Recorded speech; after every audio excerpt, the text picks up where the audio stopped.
በፊት በሰራሁላችሁ ቪዲዮ ላይ ሁላችሁም ይቀጥላችኋል። አሁን ደግሞ የቀን ውሏችን እንዴት አድርገን ነው ረዘም አድርገን እናወራ የሚለውን በደንብ አሳያችኋለሁ። ለምሳሌ ምንድነው ትሉት እናንተ I wake up early, I eat food, I go to work እንደዛ ማጥቶት እንደዛ ሳይሆን በስነ ስርዓት እንዲህ ያደርግን በደንብ እናያለን። I wake up early በማለዳ እነሳለሁ አላችሁ። I wake up early and አያችሁ መሸጋገር I wake up early and እና I drink coffee while reading a book አያችሁ I wake up early በማለዳ እነሳና ምን አደርጋለሁ I drink coffee while የምትል ቃል አለች እዚህ ጋር while ማለት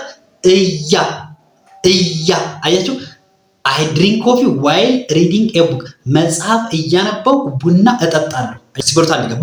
በሉት ከኔ በኋላ I wake up early and I drink coffee while reading a book አንድ እስኪ ፓውዝ አድርጉና ደግሞ እናንተ ሁለት ጊዜ በሉት። ከዛ ሶስተኛውን አብረን ነው I wake up early and I drink coffee while reading a book excellent።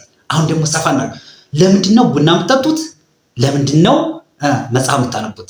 I wake up early to drink coffee and read a book አንደኞች ምን ለማድረግ so that አያችሁ ማሸጋገሪያው so that ማለት እንዲህ አያችሁ I wake up early to drink coffee and read a book so that I can start my day with a refreshed mind. What? አብረን እንበለው I wake up early to drink coffee and read a book so that I can start my day with a fresh mind. Pause at one ጊዜ I wake up early to drink coffee and read a book so that I can start my day with a fresh mind. What? እስኪ ድገሙ። እስከዚህ እስከምትሉ ድረስ ይህን ቪዲዮ እንዳትተው ፓውዝ ታደርጋላችሁ ትለማመዳላችሁ I wake up early to drink coffee and read a book so that I can start my day with a fresh mind. አንደኛ እንደዚህ እስከምትሉ ድረስ እየደጋግማችሁ